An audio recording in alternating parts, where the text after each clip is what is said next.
Okey, assalamualaikum korang. Sekarang ni Nana berada di area studio bersama TSM kita Syukur Rahmat. Apa khabar Cik Syukur? Alhamdulillah, hebat. Sehat Sehat Sekarang siap alhamdulillah. meletup? Meletup boleh lah Alhamdulillah. kan. Tapi actually sorry pakai spek sebab mata tak berapa nak baik kan. So kena pakai spek lah. Faham. Faham Faham. Okeylah, kita terus ceritalah sikit pengalaman dulu masuk dalam Azmi. Pengalaman ni. Kalau ikut pengalaman banyak sangat. Boleh kata pengalaman apa tu yang kau nak? Pengalaman apa tu? Starting masuk macam mana boleh kenal Hartanah Johor? Macam mana boleh naik? Macam mana downnya dekat Azmi ni? Kalau ikut perjalanan awal, bagi mereka yang kenal aku lah. Bagi mereka yang kenal aku, sebenarnya aku adalah orang yang boleh kata macam mana orang yang bankruptcy lah. Kan? Bankruptcy. So kita dikelilingi hutang yang banyak. Dikelilingi hutang yang banyak. And then terpaksa back to basic, bekerja sebagai seorang mekanik tayar yang tahu pegang spana, foreman, everything apa semualah. Jadi kalau bekerja makan gaji ni memang tak ada peluang lah untuk aku selesaikan hutang-hutang yang ada.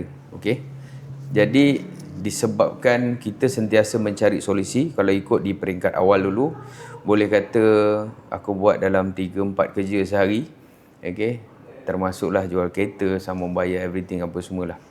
Tapi sampailah satu tahap aku kaji, aku study, ada beberapa industri yang aku nampak yang aku boleh dapat pendapatan sky is the limit. And then antaranya adalah property dan juga insurans lah. Tapi kalau aku decide waktu tu nak buat insurans, sebab yalah mentaliti orang kita masih lagi skeptikal dengan insurans kan. Betul. Jadi waktu tu kalau aku start, aku rasa rejection tu aku tak mampu nak hadapi.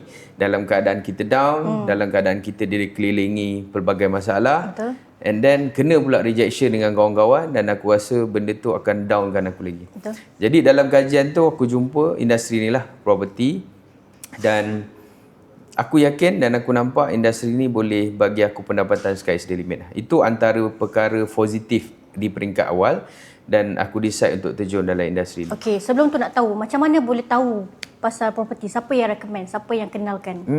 Senang cakap, actually aku nampak industri ni boleh dapat, macam tadi aku cakap, aku nampak industri ni boleh dapat pendapatan sky is the limit. Dan waktu tu antara sahabat terdekat waktu tu ada kita punya HOD lah, Al-Hafiz. So dan waktu tu lah aku decide pada tahun 2016 untuk follow dia ataupun join dia. Dan waktu aku join pun sebenarnya just aku ikut dulu. Ikut proses belajar dan mengenal industri ni. Jadi kalau nak ikut, aku follow dia, buat hadir meeting, boleh kata tak pernah miss lah rasanya 4 tahun kot. Jadi tukang angkat beg dia, follow dia pergi viewing. So itu adalah cara aku lah untuk nak tengok apa kelebihan ataupun apa yang aku boleh dapat dalam industri ni. Itu sebenarnya boleh kata titik permulaan lah. Tapi kalau 2016 dulu, senang cakap kalau nak ikut perjalanan aku taklah semudah sekarang. Sebab dulu kalau nak ikut, ialah close satu sale, after 1 year baru dapat lagi satu sale. Betul. Kan? Sebab waktu tu adalah proses aku tengah mencari solusi, cari jalan, tengah mencari lagi. Tapi nak dijadikan cerita, 2020 lah baru betul-betul aku buat dalam fokus dalam industri ni. Okey, kita nak tanyalah sikit beberapa soalan kan. Ramai ejen yang tak tahu rahsia chip ni berpotensi dalam hartanah. Dari segi yang nak berhadapan dengan rejection ni, macam mana nak hadapi? Itulah cabaran kita sebagai yang baru ejen yang nak naik ni. Macam alamak, reject je, tak nak aku buat. So macam mana kita nak mengatasi problem yang kita dapat rejection daripada klien? Faham. Soalan yang bagus, sebab mostly sekarang ni kalau kita tanya ejen-ejen baru pun kadang-kadang baru jumpa 1-2 rejection dah down, dah diam, dah hilang kan. Orang kata kalau kita lihat sendiri, masuk macam cendawan, keluar pun macam cendawan betul. Kan. Maksudnya sebenarnya kita kena ada satu kita yang kena bercakap dalam diri kita. Contoh macam akulah kita tahu rejection dalam kita buat apa pun kerja tetap akan ada rejection. Kan? Contoh, kita rasa apa yang kita buat ni dah terbaik. Tapi kadang-kadang di mata orang ataupun sesiapa saja, dia akan nampak okey, ada lagi yang lebih baik. Ataupun mungkin ada komen-komen yang negatif kan. Tapi kalau kita duduk dalam sale ni, sebenarnya perkara utama yang kita kena letakkan dalam diri adalah rejection dulu. Okey, kita belajar macam mana nak reverse psychology. Contoh macam aku, bila hari ni aku dapat satu appointment, aku akan set dalam mind. Aku dah confirm dah, klien ni mesti reject aku. Okey, aku dah confirm klien ni mesti reject aku. Aku akan pastikan apa lagi point yang aku boleh tambah nilai, ataupun aku cari lagi apa USP apa benda lah yang kita nak pastikan bila kita berhadapan dengan klien tu, kita akan buat yang terbaik. Tapi ramai orang, dia letakkan positif dulu di depan. Dia berharapkan okey, klien yang aku jumpa ni aku mesti kena close. Dan dia berharapkan close. Bila kita mengharapkan sesuatu yang close ataupun yang tanpa ada rejection, jadi bila kita kena rejection, kita akan rasa down. Tapi kalau kita reverse psychology, kita letak dalam mind klien ni confirm reject aku. Tapi bila kita jumpa, and then kalau dia reject, kita dah letak dalam mindset kita yang memang dia akan reject kita. Okey, dan kita balik, kita akan checklist kat mana kelemahan kita dan kenapa klien tu reject kita. Ini bila kita berjaya reverse psychology. Alright. Tapi kalau katalah kita letakkan harapan yang tinggi untuk dia close dan kita pergi kena reject, itu akan jadikan kita down. Jadi kunci dia sebenarnya mindset lah. Mindset kita kena ubah ataupun kita lebih kepada reverse psychology. Klien ni confirm reject aku. Confirm tak close. Tapi aku akan pastikan aku buat yang terbaik untuk aku closekan dia. Sampai jadi. Tu maksudnya kita reverse psychology lah.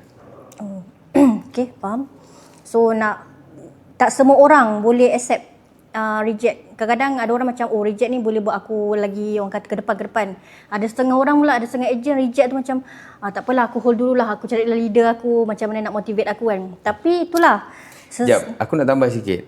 Rejection ni juga Kita sebagai orang Islam kan, kadang-kadang kan, Tuhan ni dah tetapkan orang yang ke-10 kita jumpa baru kita sukses. Sebab setiap orang tak sama. Ada yang dia join, dia jumpa kejayaan dulu. Betul. Ada yang join dalam industri ni, dia jumpa cabaran dulu ataupun ujian dulu, baru dia jumpa kejayaan. Betul. Sebab tu kalau kita tengok, ada yang orang 6 bulan baru ada satu sale. Ada orang masuk sebulan dah ada satu sale. Betul. Jadi kita kena percaya yang kadang-kadang Tuhan ni dah letakkan perjalanan ataupun rezeki kita tu kat mana. Okey, kalaulah dia kata rezeki kita yang ke-10 orang baru kita berjaya, tapi kalau sampai ke-9 kita give up, so bermakna kita takkan berjaya. Betul.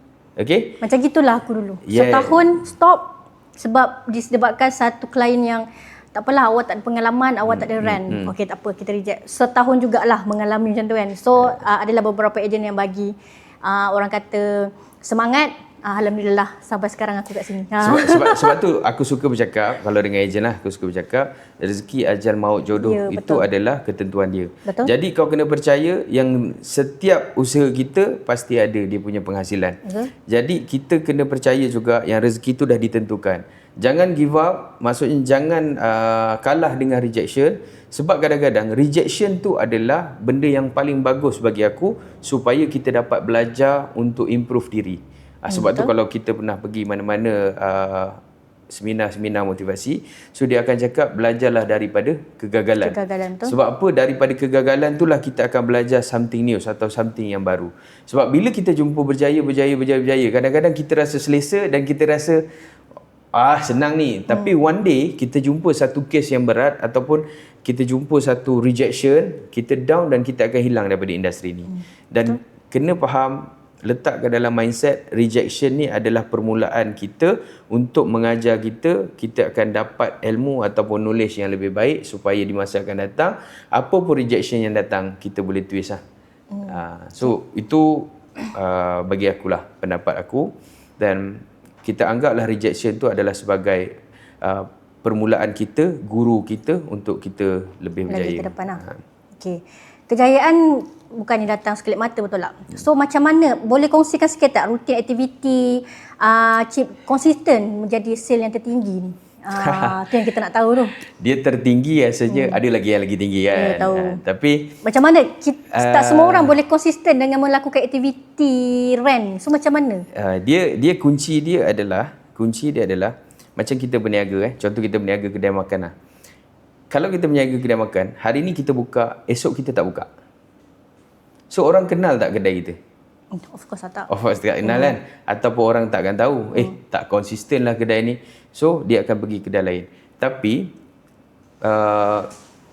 kita ambil satu simple word adalah sebenarnya everyday tu kita mesti kena ada appointment. Itu adalah aktiviti yang wajib bagi sale ataupun sale person kan. Bila kita masuk je dalam bidang sale, sebab kita bukan orang kata duduk kat office santai, tak ada. Kita adalah bidang sale. Bila bidang sale ni syarat dia mesti ada appointment. Betul. Ataupun mesti ada aktiviti. So benda tu adalah benda yang wajib kita terapkan dalam diri everyday. Once aku bangun daripada tidur, aku keluar je rumah, aku mesti ada jumpa klien baru, jumpa appointment, mesti cari appointment. Kalau tak ada appointment, kau carilah appointment. Sebab benda tu adalah kita punya kerja. Contoh kalau kita masak, kita dah tahu hari ni kita pergi, kita masuk, sediakan barang-barang untuk kita masak. So bila kita duduk dalam bidang sale, kita kena tahu tools kita adalah hari ni aku keluar, aku mesti kena jumpa klien. Dan bila kita jumpa klien everyday, itulah improvement daripada sudut skill yang kita ada. Daripada skill kita bercakap, daripada skill kita approach kan, daripada skill kita closing. So appointment everyday itulah yang akan buatkan kita lebih mahir dan bawa kita ke arah berjaya lah. Jadi kunci dia kalau kau tanya apa formula ataupun ni, sebenarnya formula dia adalah everyday kena ada appointment. Macam mana kita nak dapatkan setiap hari appointment tu? Okay. Ada setengah orang ni tak tahu ni macam mana aku nak set appointment. Macam mana aku nak set appointment? Macam mana nak set macam appointment? Macam mana nak dapatkan appointment tu? Okey, macam mana nak dapatkan appointment tu, itu berbalik kepada aktiviti yang lain lah. Contoh, kita nak appointment. Ratio dalam marketing apa nak? Ratio dalam marketing yang kita tahu adalah 10-3-1. Alright? 10-3-1 tu maksudnya 10 lead masuk, 3 appointment, 1 mungkin boleh closing lah. Yang kita nak adalah appointment tadi kan? Ya, betul. Tapi bila kita nak appointment, kunci dia datang daripada lead. Okey, kita nak lead tu, apa yang kita kena buat? Marketing, iklan. Marketing, simple. Marketing, kita kena buat iklan, rajin. Jadi, kalau kita tanya ejen-ejen baru ataupun kalau kita tengok dah posting belum? Dah berapa? Satu cukup tak nak dapatkan 10 lead tadi untuk kita dapat 3 appointment? Of course tak. Of course tak cukup. Sebab orang tu pun tak nampak kita kalau punya kita tanya orang yang berjaya yang dah berjaya pun, orang yang dah berjaya, kalau kita tanya berapa posting sehari, aku kata harian dia orang, minimum 3 ke 5 posting sehari. Betul. Okey, untuk memastikan dia orang dapat lead yang banyak, and then barulah dia orang boleh convert tu appointment. Sebab tu kalau kita tengok, kunci dia adalah selain daripada kita yang kita cakap tadi, kita nak cari appointment kan. Daripada nak cari appointment, kita kena pastikan ada lead. Bila kata nak ada lead, kita kena pastikan aktiviti yang sebetulnya adalah marketing tadi. Marketing tadi lah. Tapi kalau katalah marketing kita dah buat, memang lead, daripada lead yang masuk tak dapat nak convert to appointment. Appointment ni tak semestinya dengan klien. Appointment ni mungkin kita boleh pergi jumpa leader-leader yang lain. So kita ambil pengalaman. So kita ambil knowledge dia, belajar cara dia kan, ataupun kita cari appointment jumpa banker, jumpa lawyer untuk kita mahirkan prosedur. So appointment ni sebenarnya adalah subjektif. Kita yang penting everyday ada je tindakan yang kita boleh buat, ada je tindakan ataupun perkara yang kita nak pastikan yang everyday kita keluar rumah adalah untuk cari tambah nilai dalam diri kita lah. Maksudnya hari-hari tu mesti ada aktiviti lah. Mesti ada aktiviti. Tak kisahlah dengan buyer ke, tak dengan kisah. owner ke. Buyer, owner, banker, lawyer, tak kisah. Agent sendiri pun tak apa. Yang penting kita tak duduk sahaja. Betul. Apa yang berlaku sekarang ni, kalau kita lihat, bila kita duduk tak buat apa-apa, tangan ni automatik akan pegang phone dan tak lari daripada slide TikTok, betul tak? Betul. Daripada kita tengok benda tu, lebih baik kita buat aktiviti, kita buat posting. At least kau dah buat 5 posting hari ni, and then kau nak slide TikTok, buatlah. Betul. Kan? Itu tu pulang. Okey. Bila hasil masuk lambat kan, ramai ejen rasa macam down. So apa Chip akan buat untuk kekalkan momentum walaupun slow sale kita ni down? Soalan yang baik juga. Sebab benda ni rasanya aku pernah share dalam aku punya medium T tu. So boleh kata apa yang aku terapkan untuk aku kekalkan momentum, kita kena, ramai ejen lah kalau kita tengok ramai ejen yang dia tak tahu macam mana nak pastikan momentum tu kekal ataupun semangat tu sentiasa ada kan. So apa yang aku terapkan dalam diri aku adalah ABC lah. Apa tu ABC Apa lah? tu? A tu adalah attitude, B adalah belief, C adalah commitment. Okay? Ramai orang yang dia bermula dengan komitmen, semangat nak berjaya, boleh datang office.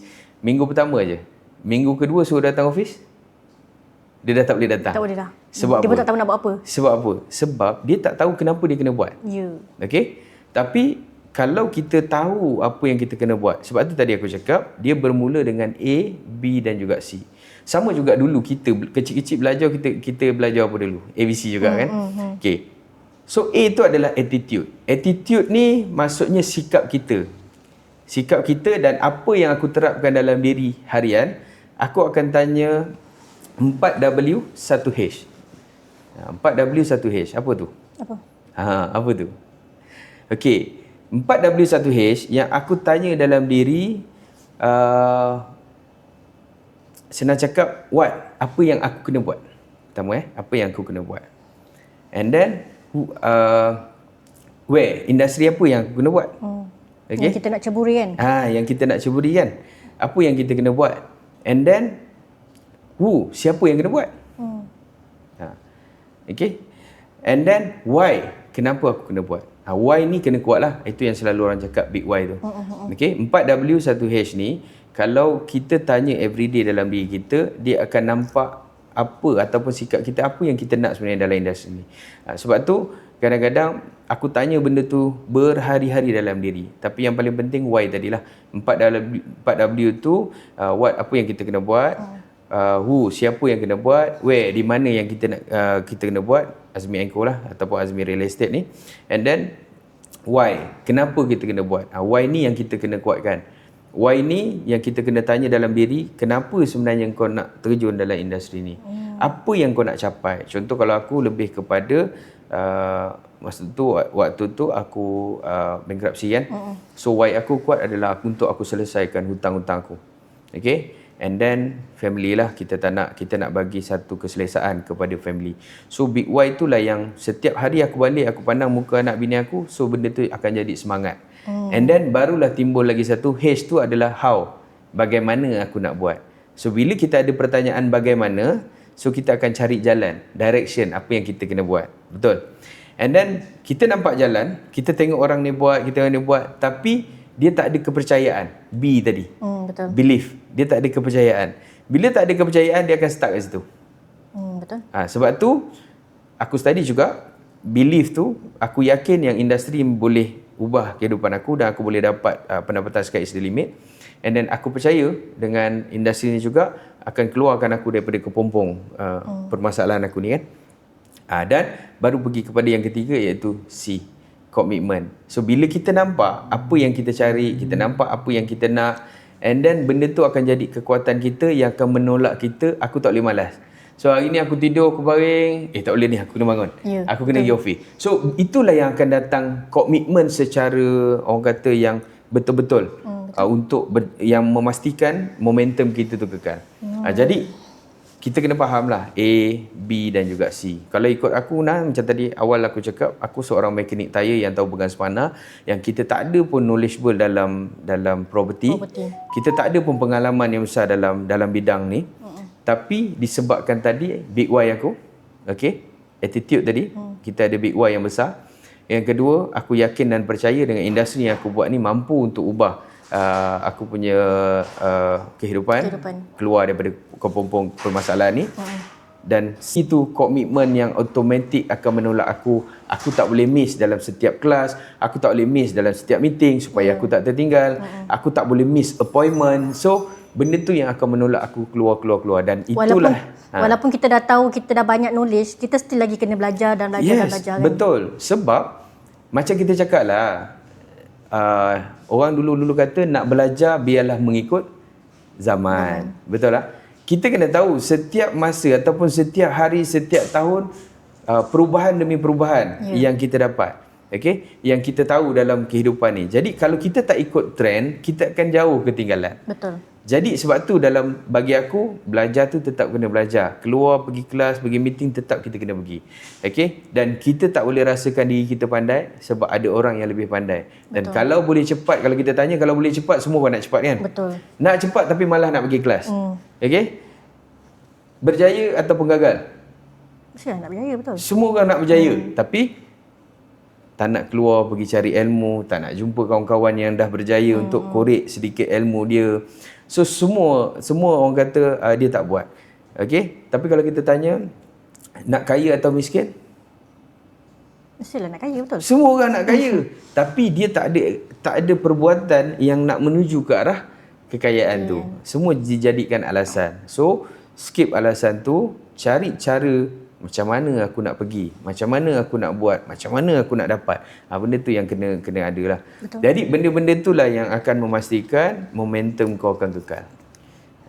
Tu antara sedikit lah pandangan yang aku boleh share, boleh kongsi. Okay, tapi kan kebanyakan ejen-ejen baru ni yang kita nak tarik diorang ni, kadang-kadang diorang ni dia macam ada rasa persaingan dengan kita punya ejen lama tau. So dia rasa macam mana aku nak bina nama aku sedangkan orang lama lagi terkenal ni. So macam mana dia sebagai ejen baru ni dia nak brandingkan nama dia. So rasa-rasanya apa perlu ejen baru ni buatlah supaya dia tak ada rasa sifat untuk saing dengan ejen-ejen lama. Okey. Pertama, tiada istilah baru ataupun lama. Tu yang nak dengar tu. Tiada istilah baru ataupun lama. Yang ada adalah rajin ataupun malas. Betul. Orang lama tapi dia malas nak buat aktiviti, dia malas nak posting, dia malas nak buat marketing. Tapi orang baru dia rajin. Everyday buat posting, everyday buat marketing. Kau rasa antara orang lama dan orang baru ni siapa yang akan berjaya dulu? Orang yang konsisten lah. Yes. Orang yang rajin tadi kan. Jadi sebab tu bagi aku tak ada istilah berjaya ataupun gagal, lama ataupun baru. Yang ada adalah rajin ataupun malas. Tapi macam mana kita nak ejen baru ni buang sifat persaingan antara dia dengan ejen lama tu? Macam mana tu? Macam mana Macam sebab benda tu bermula daripada mindset lah. Sebab tu kita kena ubah mindset kita. Bila kita kata nak berjaya, kau nak berjaya tapi mindset kita masih lagi orang yang gagal, kau takkan berjaya lah. Faham tak? Maksudnya bila kita nak berjaya, pertama yang kita kena ubah adalah mindset kita. Kenapa aku nak berjaya? Sebab tadi berbalik ABC tadi. Kenapa sikap tadi, attitude tadi tu kena ubah. Kenapa aku kena berjaya? Kat mana aku nak kena berjaya? Siapa yang kena buat? Persoalan-persoalan tu yang memang dia kena tanya hari-hari dalam diri. So barulah dia boleh ubah. Itulah cara untuk kita ubah mindset. Dan yang kedua, dia kena duduk dalam circle-circle orang yang berjaya. Sebab kita ni tak sama seperti ikan lah. Ikan dalam air laut yang masin, isi dia tetap manis. Dia tidak dipengaruhi oleh persekitaran. Okay? Tapi kita ni, kalau berkawan dengan penjual lembu dan berkawan dengan penjual minyak wangi, apa beza antara dua? Kita berkawan dengan penjual lembu, kita akan bau lembu, betul lah? Kalau kita berkawan dengan penjual minyak wangi, kita akan wangi hari ni. Ini bukan kata persoalannya tak bagus orang jual lembu. No. Maksudnya perumpamaan ni, dia menyatakan kalau kita ni mudah untuk dipengaruhi oleh persekitaran. So kalau kita kata nak berjaya, kita nak ubah mindset kita jadi orang berjaya, kita kena berkawan dengan orang berjaya. Supaya cara kita berfikir, circle kita pun antara orang yang positif, orang yang bukan yang asyik nak bercerita negatif je kan. Sebab tu kadang-kadang dalam aku lepak juga, aku tak kira siapa pun aku boleh lepak. Tapi bila aku lepak dalam kelompok tu, adalah segelintir yang bercerita yang negatif. So aku akan cuba, bro, aku rasa aku gerak dulu lah. Sebab apa? Kita cuba elakkan, kita dengar benda-benda yang negatif tu. Supaya kita akan terikut-ikut, lama-lama kita down. Jadi kita yang kena kawal, kita yang kena tahu diri kita kat mana. Sebab tu, kalau kita nampak ada cerita-cerita yang positif, yang semangat, aku akan duduk lama kat situ. Tapi kalau cerita tu asyik cerita yang negatif, aku akan cuba angkat kaki tanpa rasa dia kecil hati. Maksudnya cari-carilah, bro, aku kena gerak ni, aku ada appointment. Kita tak nak kecilkan hati dia, tapi dalam masa yang sama aku tak nak dengar benda-benda yang negatif tu. Yelah. So benda tu kita tahu, kita manusia yang kita mudah dipengaruhi oleh persekitaran. Jadi kalau orang-orang baru ni, sebenarnya kita kena tarik dia, kena bawa dia untuk duduk dalam circle-circle yang positif. Dan insya-Allah cara dia berfikir pun akan berubah. Orang yang akan jadi sentiasa bersemangat. Dan insya-Allah dia tengok kita pergi appointment, dia akan rasa tercabar. Tak boleh ni, leader aku pun ada appointment. Tak boleh, aku mesti kena buat. Dia sendiri yang akan bangun. Dia sendiri yang akan ada reaction tu. Tu antaralah yang aku boleh kongsikan. Okay, so eja-eja baru ni kena betul-betul buka sikit lah mind dia supaya dia nak berjaya, tak payah nak fikir-fikir ke belakang, betul tak? Betul. Terus je tengok belakang, nanti nampak hantu. Ya. Kan? Jangan bagi dia tengok belakang. Kan? Kita bagi je dia go ahead ke depan. Okay. Lagi satu, kongsikan sikitlah satu pengalaman yang paling mencabar dalam kerjaya ni, dalam industri ni, dan macam mana Cip boleh atasi cabaran tu. Okay. Antara pengalaman yang mencabar, so sepanjanglah aku duduk dalam industri ni, banyak sebenarnya. Tapi yang betul-betul mencabar, yang saya rasa semua orang, aku rasa semua orang hadapi benda tu adalah waktu MCO, waktu PKP. Oh, ya betul. Kan? Macam aku cakap tadi, aku berhenti kerja betul-betul waktu bulan 3, bulan 3, 15 hari bulan 3 tak silap, tahun 2020. Dan waktu tu barulah aku nak merdeka, barulah aku rasa nak full swing dalam industri ni. Tiba-tiba 18 hari bulan 3 tahun 2020 total lockdown. Betul. Okay? Total lockdown. So kau bayangkan, aku dah bakar jambatan, aku dah bakar punca-punca pendapatan aku, dah decide berhenti kerja, dan baru nak full swing, tiba-tiba total lockdown. Yang kau tak boleh keluar, kau tak boleh jumpa klien, kau tak boleh nak buat everything. Betul. Okay, dan aku tersadar dekat kampung 2 bulan. Okay, 2 bulan tak boleh buat apa. Jadi 2 bulan tu lah sebenarnya yang menampakkan ataupun yang sebenarnya ada hikmah di sebalik tu. So waktu tu lah aku fokus. Sebab bila kita dalam ketakutan, kita tak ada sumber pendapatan yang lain. So aku cari cara lah. Waktu tu aku masuk macam-macam seminar.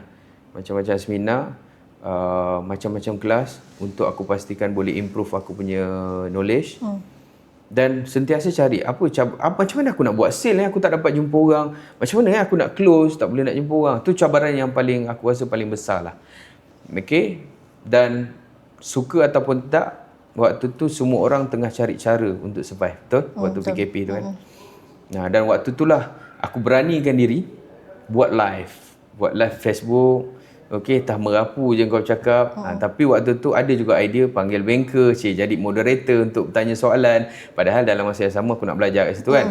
So daripada branding tu, aku still terus buat marketing.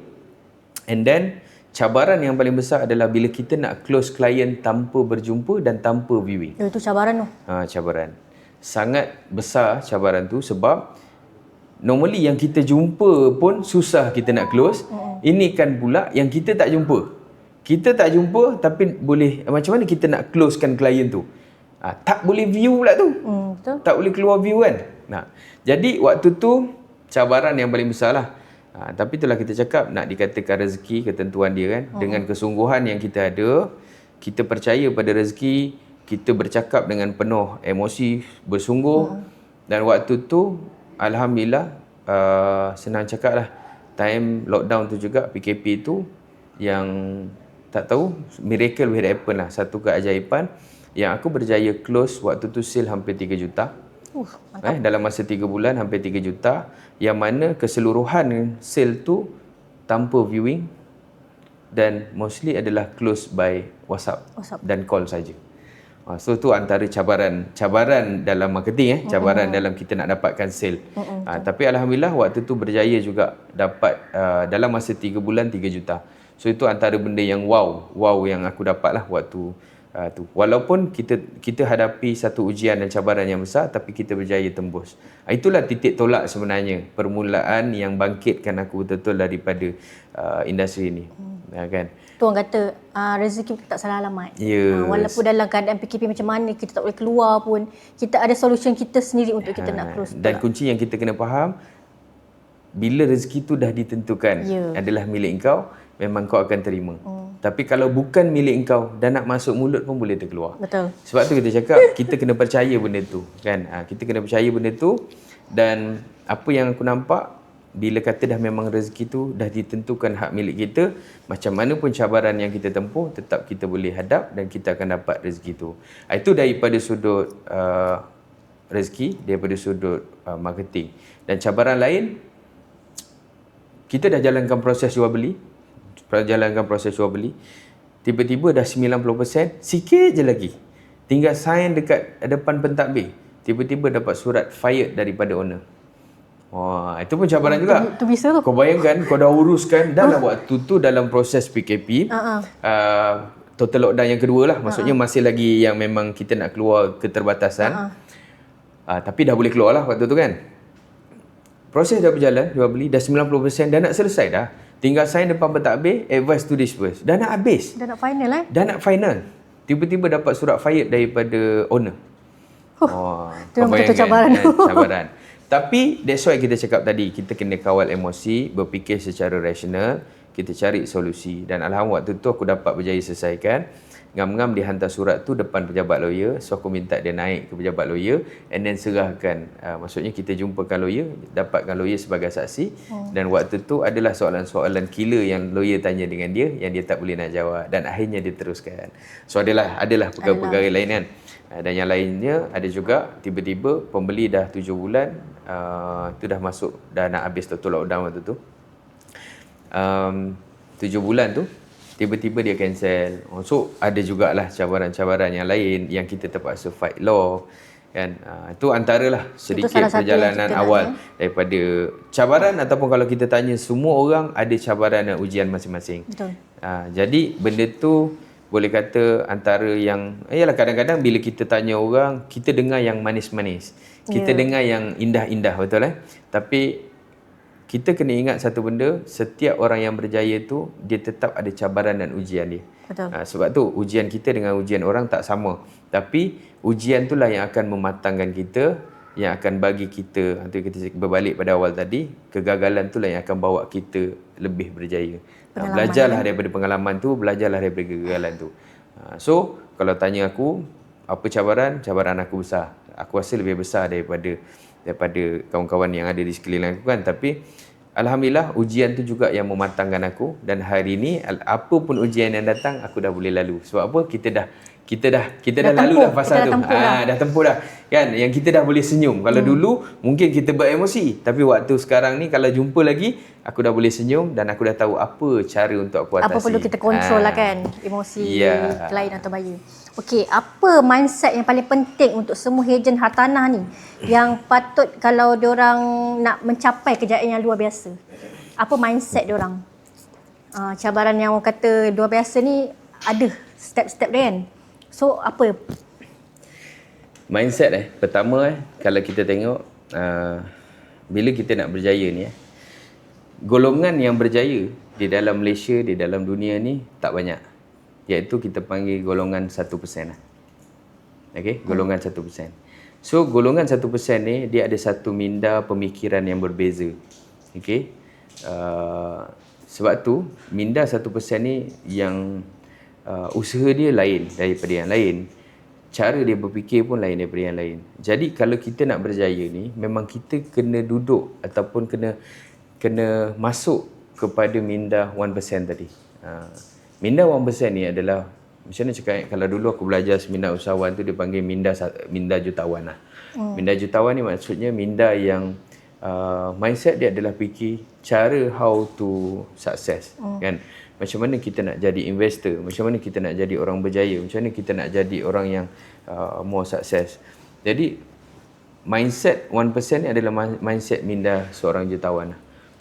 Jadi kalau kata aku nak rungkaikan minda tu, sebenarnya dia ada dalam satu tajuk yang lain lah. Tapi bagi aku cukup sekadar kita positif, cukup sekadar kita rajin, pun sebenarnya kita secara automatik akan ke arah minda 1% tu lah kan. Sebab benda tu ialah kalau kau tanya mindset ni untuk industri ni cukup sekadar kita tahu kenapa kita kena berjaya lah. kenapa kita kena berjaya. And then apa yang perlu kita buat untuk kita berjaya. So tu pun ia akan tarik kita ke arah minda 1% tadi. Itulah sikit yang boleh. Itulah. Okey. Lagi satu lah kan. Banyak ramai ejen tahu dia buat benda yang sama. So macam mana Chip nak pastikan strategi Chip ni berbeza dengan stand out di mata klien? Sebab majoriti kita adalah orang kata property agent. So mostly semuanya rumah lah ataupun bangunan apa semua. So kita orang as a agent semua buat benda yang sama. So macam mana Cik nak mengatasi strategi tu? Faham? Dia macam ni nak. Tadi kau cakap apa? Produk kita sama. Okey, property, bangunan, tanah, everything. Semua orang post yang sama. Tapi bagi aku tak sama nak. Dari segi apa tu? Okey, dia macam ni. Sebenarnya produk kita bukan rumah. Produk kita bukan land. Produk kita bukan kita panggil shop lot. No. Produk yang sebenar adalah servis. Okey. Produk yang sebenar kita adalah servis. Itulah produk sebenar kita. Jadi, apa yang membezakan aku dengan orang lain? Apa yang membezakan kau dengan orang lain adalah cara servis kau. Itulah produk kau yang sebenar.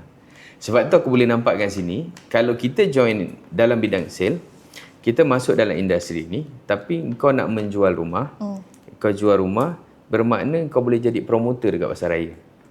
Bukan kita cakap promoter tu kerja tak bagus. No. Jangan salah anggap. Maksudnya, kita salah tempat. Sebab kalau kita jadi promoter, memang susah kita nak close. Betul. Tapi tak semua orang. Tapi bila kita masuk dalam industri ni, produk kita tahu servis. So bila servis, bezanya kita dengan orang lain adalah kita menampakkan dengan dia. Menjual dan menampakkan. Ada orang menjual. Sebab tu kalau dia tak jual, dia tak berjaya jual, dia give up. Ataupun sebab tu kadang-kadang dia selalu kena banyak rejection. Sebab fokus dia adalah menjual dia. Tapi kalau fokus kita adalah menampakkan, kenapa orang nak kena beli unit ni? Kenapa orang kena ambil servis aku? Kenapa orang kena lantik aku? Apa bezanya aku dengan orang lain? Itu kita punya produk.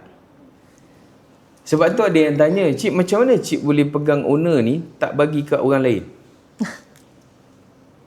Kenapa owner ni setia dan stay dengan Cik sampai yalah dia tak nak pun saja dengan orang lain.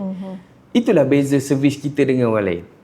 Kan? Pertama, kita sentiasa update dia. Kita menampakkan progress yang kita buat. Betul. Kan? Dan kita tunjukkan evidence based on facts yang ada. Kenapa harga ni tak boleh? Kenapa harga ni boleh? Kita nak open harga berapa? Harga apa yang sesuai? Contoh ada satu tempat tu, bila check value sampai 340. Tapi market demand hanyalah 2.3, 2.5 saja. Kalau kita jual 300 boleh tak? Boleh. Hak owner nak jual. Tapi kita kena advise dia. Kita kena nampakkan dia. Datangkan dengan evidence. Bang, bukan tak boleh sebenarnya. Abang nak jual 340 pun boleh. Cuma ini adalah market value bank. Tapi market demand tak sampai bang.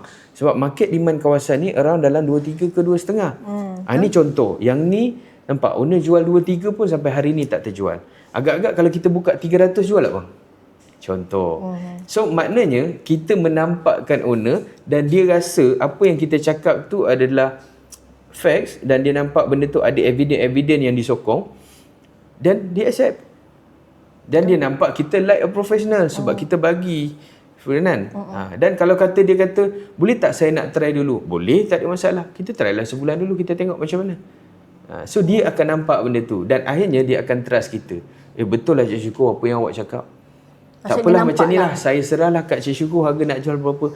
Faham tak? Nampak sampai tahap macam tu. Itu yang kita nak. Sebab produk kita sebenarnya adalah bukan rumah tadi. Produk kita adalah servis kita. Cara macam mana kita entertain dia. Cara macam mana kita menampakkan dia. Itu bezanya menjual dan menampakkan. Kalau kita menjual, ibarat aku bagi kau satu pen. Nah, kau tolong jual pen ni. Itu je. Bang, abang kena beli pen ni. Bang nak beli pen, bang nak beli pen. Contoh. Maksudnya kita menjual. Tapi bila kita menampakkan ni, kita akan cakap, bang, biasa abang menulis pakai pen apa bang? Pen daun basah pen yang mata 0.5, 0.7. Oh, saya selalu suka pakai yang 0.7 sebab dia lebih lancar, soft. Ngam bang, saya ada satu pen yang ni memang sesuai kalau nak ikut dakwat dia gini. Walaupun dia basah tapi kalau kita tekan dia tak melekat. Biasa kita pakai pen basah, dia akan ada. Contoh. Itu contoh tau. Cara.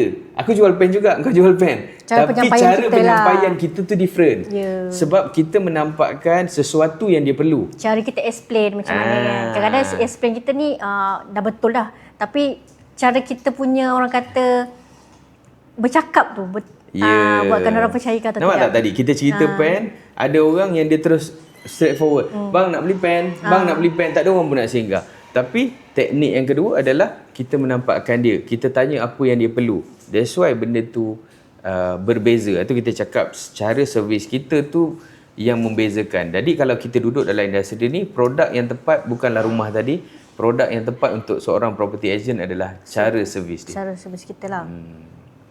Sebab kita duduk perkhidmatan kan? Betul? Perkhidmatan adalah servis. Dari segi rumah tu macam mana? Renovation ke tak renovation? Standard ni tak standard Okay, tak? kalau kita tengok, ada orang dia boleh jual rumah busuk. Okay. Sebelum reno pun dah boleh jual. Betul tak? Betul. Sebelum reno pun dah boleh jual. Dan boleh jual tak tengok rumah dan dia tengok after renovation selepas. Tapi bayangkan macam mana dia convey. Itu kita nampakkan dia berjaya menampakkan. Sebab tu orang boleh accept. Alright? Tapi ada juga kita jumpa kadang-kadang ejen baru cakap, "Cip, rumah ni teruk lah, tak ada seri lah. Klien tak nak lah." Betul. Sebab kita tak cari cara macam mana kita nak menampakkan klien tu. Kita nak penyampaian kita macam Penyampaian mana kita after macam mana, rumah dah settle kan? betul tak? Rumah dah renovate. Sama juga kadang-kadang proses kita nampak benda tu, contoh rumah projek sendiri kan. Kalau kita cakap, tak boleh jual lah cik rumah ni. Tapi berapa banyak unit dah sold? Betul. Betul tak? Kenapa dia orang boleh jual, kita tak boleh jual? Tu cara dia. Maksudnya cara kita approach tu berbeza lah. Betul. Okey, lagi satu nak tanyalah kan. Ada tak buku ke, kursus ke atau mentor yang bagi impak besar kepada perjalanan kerjaya Cip lah? Apa yang Cip belajar daripada mereka? Daripada dia orang ni? Okay, macam mana? Kalau secara spesifiknya, aku bukan seorang yang suka membaca. Okay. Kalau kau tanya aku buku, tak adalah. Nombor tak dia? Tak adalah. Okay. Tapi aku adalah orang yang praktikal. Aku belajar ni lebih kepada lapangan. Okay. Sebab tu tadi di peringkat awal aku ada cakap aku start property daripada 2016. Betul? 2016. So selama 4 tahun tu aku belajar. So aku ambil masa yang agak lama juga. Jadi cara aku belajar adalah macam tadilah, aku ada seorang sahabat dan sahabat hari ni adalah kita punya HOD. Okay, Al-Hafiz. So waktu tu memang aku ikut je. Dia panggil meeting, aku datang. Dia nak pergi viewing, aku ikut. So aku belajar di lapangan. Aku belajar cara dia bercakap. Kan? Aku tengok, aku perhati. Itulah cara aku belajar. Okay. Dan aku boleh katakan aku letak dia juga as a mentor lah. Mentor yang paling dekat. Mentor ni dia banyak. Mentor keusahawanan, mentor mindset, mentor financial. Betul? Tapi untuk industri ni aku letakkan dia juga as a mentor. Sebab apa? Aku nampak konsistensi dia. Kesungguhan dia, konsisten dia. Jadi benda tu yang aku follow. Dan sehingga hari ni kalau kita lihat, padahal dulu kita orang sama-sama bujang, sama-sama degil, sama-sama lepak. Tapi hari ni dalam bisnes dia adalah aku punya bos lah. Kan? Dia aku punya bos. Jadi antara orang yang aku respect, antara orang yang aku harus berterima kasih. Kerana dia bawa aku masuk dalam industri ni. Dan hari ni aku jadi apa yang aku jadi pun atas tiket jambatan dia lah. Maksudnya perhubungan kami itu yang menyebabkan aku masuk dalam industri ni dan aku jadi apa yang aku jadi hari ni. So satu penghargaan untuk Al-Hafiz Aziz as kita punya HOD JB. Terima kasih atas orang kata pengenalan tentang industri ini dan alhamdulillah hari ni aku berjaya jadi apa yang aku jadi hari ni. So banyaklah korek ilmu daripada dia. Banyak. Boleh kata banyak. Dan kami selalu bersama, bincang bersama kan. Tapi dengan cerita, so support each other lah. Dengan cerita dulu dia punya sale tinggi. Itulah motivate. Betul. Sebab benda yang menjadikan aku rasa macam wow. Sebab dia punya kesungguhan waktu tu dia pun bukan full time, dia part time kan. Dia punya kesungguhan, dia punya rajin sampai dia boleh touch sampai 20 sale sebulan. Kalau kita lihat normal agent nak dapat 10 sale pun susah. Okey. Tapi dia berjaya dapat 20 sale sebulan. Sebab tu kalau kau tengok sampai naik hilang rambut dia kan. Sebab apa? Sebab yalah kau bayangkan kalau dah 20 sale sebulan, kat mana-mana pun dengan handphone kena ni, kena torture ni, memang kita nampaklah keserabutan dia dulu. Dengan persaingan agensi dengan lain agensi apa semua.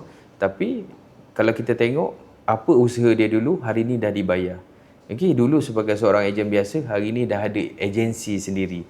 Betul? Dah ada agensi sendiri, and then dah sukses. Orang kata dah banyak peningkatan yang berlaku lah. Kan? Jadi, so dia lah salah satu mentor orang kata. Aku boleh katakan dia salah satu mentor dalam industri lah. Dalam industri.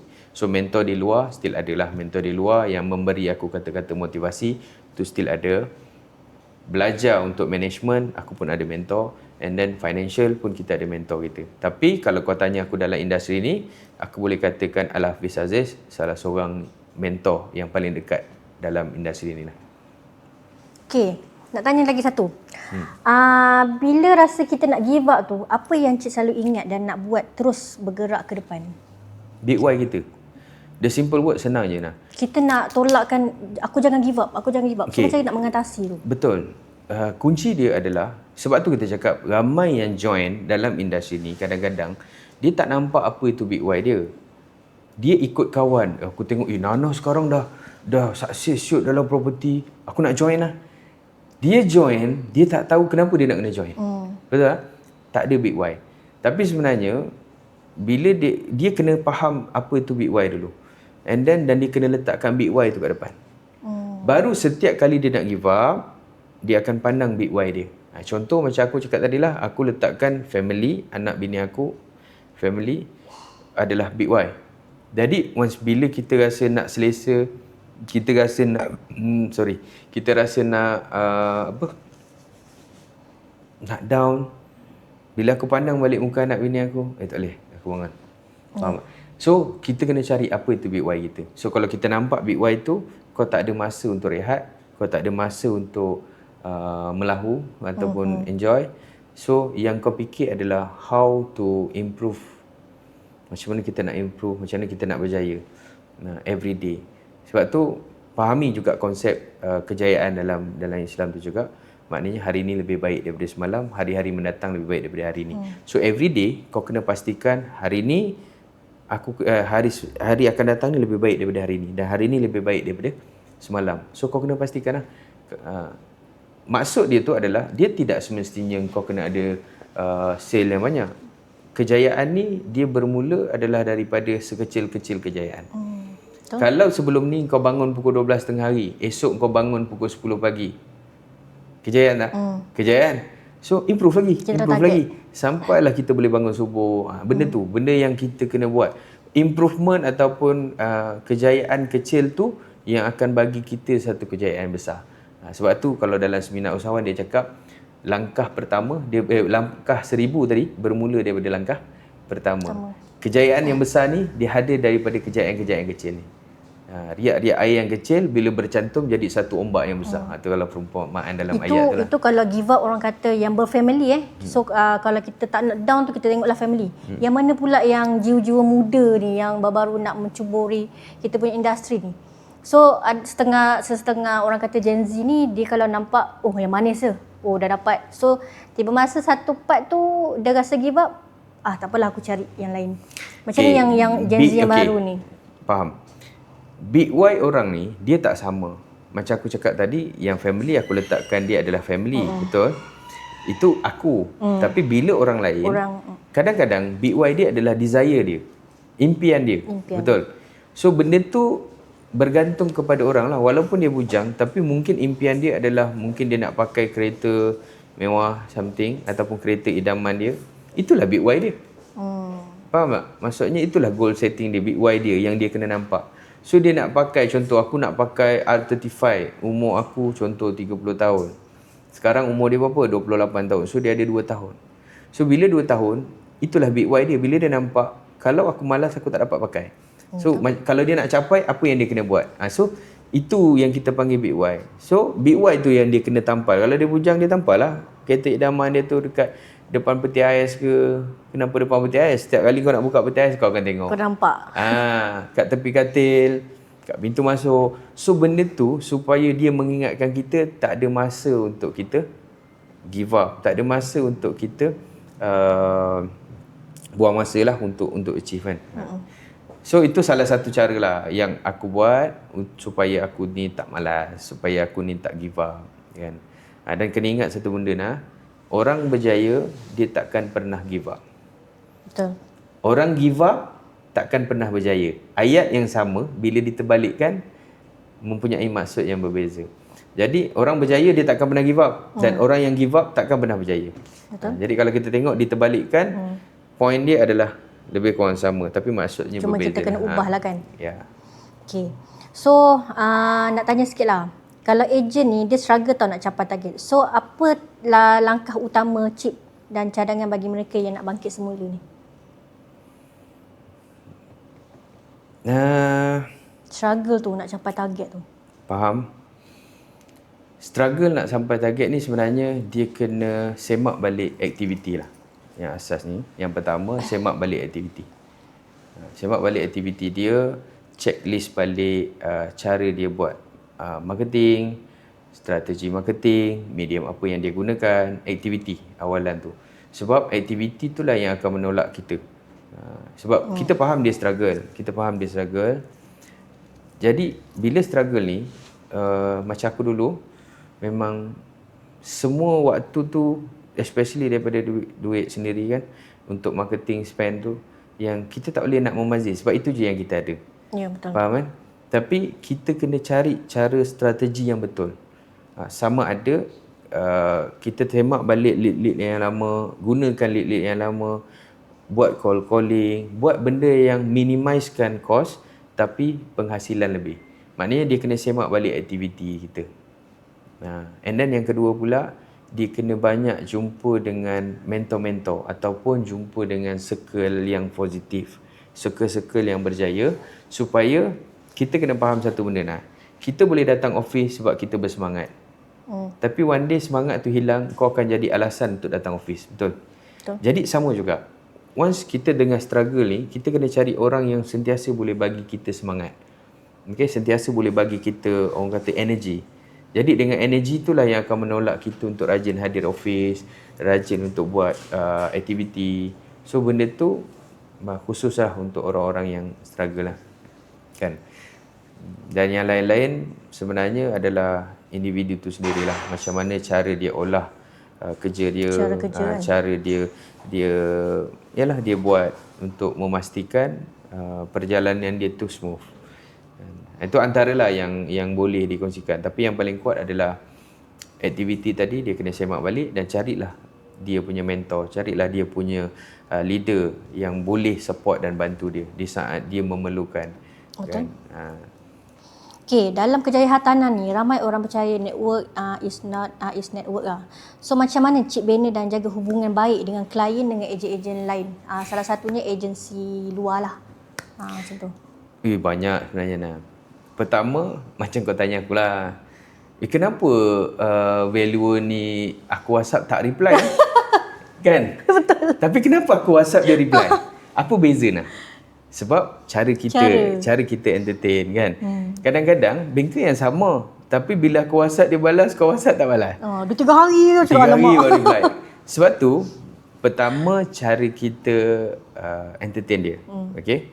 Dan yang kedua keselesaan tu. Sebab mungkinlah cara aku kita mudah mesra dengan orang. Walaupun baru jumpa hari ni dah macam 1000 tahun kita berkawan je, 1000 tahun Tapi mungkin cara tu yang kita mudah mesra dengan orang dan kita mudah rapat. Jadi cuma benda tu lah macam kau cakap tadi, poin dia kita kena rajin. Contoh ada aktiviti bersukan, pergilah sama kan. Daripada situ yang kita akan kenal.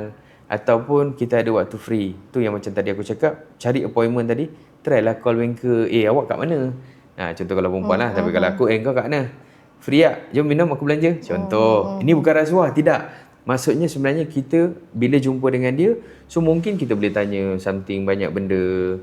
Okay, kalau kawasan ni biasa evident. Macam mana? Kalau ni sekarang requirement bank baru apa contoh. So ada je benda yang kita sembangkan, tapi sembang tu yang boleh bagi manfaat pada kita. Tapi daripada situ sebenarnya yang akan bawa kita punya networking ni makin lama makin berkembang. Contoh aku kenal satu valuer. Daripada valuer ni kita aja lepak dengan dia. Valuer ni berurusan dengan banker, betul? Betul.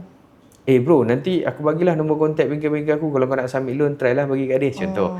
So daripada situ kita dapat tak kontak baru? Dapat kontak baru. Kan? Betul. So daripada kontak baru tu, nanti dia support case kita, alhamdulillah cantik. So daripada situ pula, bro, budak-budak daripada agensi ni rajin juga hantar kat aku. Nanti kau try lah, mana tahu unit kau dia boleh jual, kau boleh jual unit dia. So dapat tak networking baru? So setiap masa tu kita akan bertambah networking.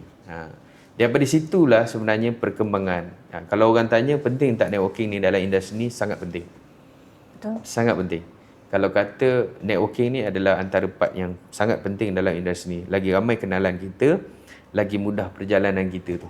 Betul, lagi berkembang lah kan. Ya, sebab unit kita pun diorang boleh jualkan dengan cepat. Dan owner akan nampak kita punya prestasi sangat baik. Recommended. Kenapa? Sebab baru masuk seminggu, tak sampai seminggu dah jual. Wow. Tu yang syok tu. Tu yang syok kan. Tu yang owner macam okey aku boleh recommend kau dengan jiran-jiran ke kan. Betul. Okey. Okeylah, akhir sekali lah Cip. Boleh bagi satu nasihat tak yang paling penting untuk ejen hartanah ni yang nak mencapai kejayaan besar tahun ni? So, nasihat pada ejen-ejen baru ni? Baik.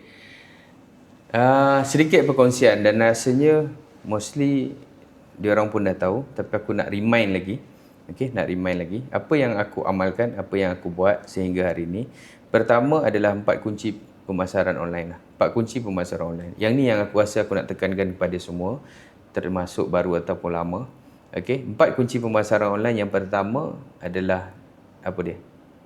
Nampak.